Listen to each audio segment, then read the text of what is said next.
ከሁለት ሴቶች ፍቅር ይዞኝ ሁለቱንም ፍቅረኞች ያርጋቸዋለሁ። ልጅ እያለሁ በጣም ቆንጆ ነበርኩ።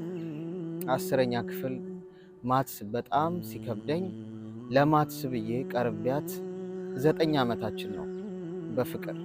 እኔ ደግሞ ዩኒቨርሲቲ ግቢ ሌላ ላይፍ ጀምሬ በቃ ሁለቱም በጣም ነው የሚወዱኝ። እኔን አጥተው መኖር ሁሉ የሚችሉ አይመስለኝም። የመቀሌና የአዲስ አበባ ልጆች ናቸው። እሱ አይደለም የገረመኝ፣ የመቀሌዋ ልምጣ የአዲስ አበባዋ ደግሞ ሽማግሌ ላክ እያለች በጣም ከባድ ህይወት ላይ ነው ያለሁት። የሚገርምህ የሁለቱንም ድንግልና የወሰድኩት እኔ ነኝ። በማርያም የሆነ ነገር በላይ፣ በማርያም እንዳታልፈኝ። የማዋየው ሰው ባጣ ነው፣ ለሰው ማውራት ቢደብረኝ ነው። እባክህ የሆነ ሀሳብ ስጠኝ ይላል። አራራራራ ጓድ፣ ይህንን የወንዶች ጉድ ማንም ሰው እንዳይሰማ። በዚህ ጊዜ ወንድ ልጅ ግማሽ ሰው ግማሽ ሰይጣን ነው ወይስ ሙሉ ሰይጣን ነው የሚል ከባድ ክርክር ባለበት ጊዜ ይሄ ከተሰማ አለቀለን።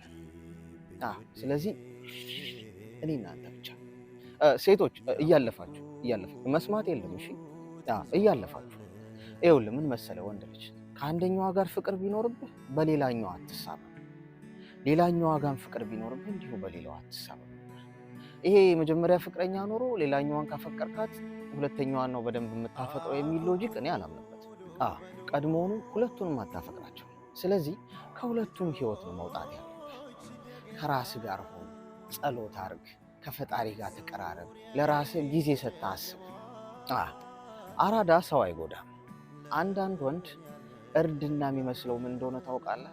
ብዙ ሴቶችን ሳይወዳት እወድሻለሁ፣ ሳያፈቅራት አፈቅርሻለሁ፣ ላያገባት አገባሻለሁ፣ ላይሆናት እሆንሻለሁ እያለ ለሴት ልጅ ተስፋ መስጠትና በሴት ልጅ ህይወት ላይ መጫወት እንደ እርድና የሚቆጥሩት ብዙ ወንዶች አሉ።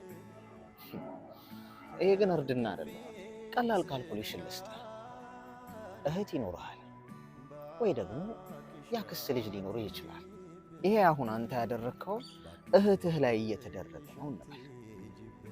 የሆነ ወንድ አንተ እህት ላይ ይሄን እያደረገው ምንድን ነው የሚሰማህ?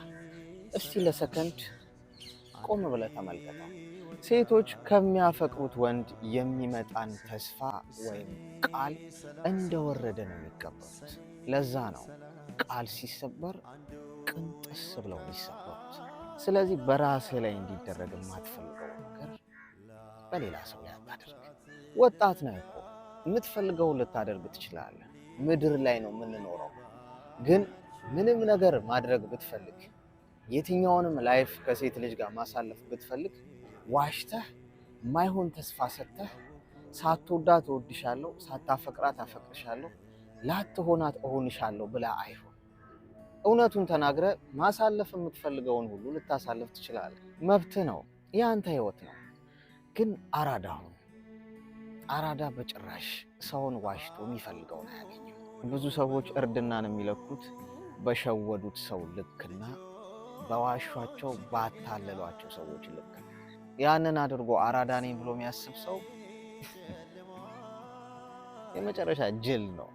አራዳ በጭራሽ በሌላው ሰው ህይወት የሚጫወት አይደለም። አራዳ ማለት ሴት ልጅ ላይ ምንም ነገር ከማድረጉ በፊት የማደርገው ነገር የኔ እህት ላይ ቢሆንስ ብሎ ቀድሞ ማሰብ የሚችል ማለት ነው። ቅልጥ ያለ አራዳ እንደዛ ነው የሚያደርገው። አራዳ ሰው አይጎዳም። እሺ አራዳ ልጅ ሰኔ 30 አንዱ ይወድቃል ሌላው ሲነሳ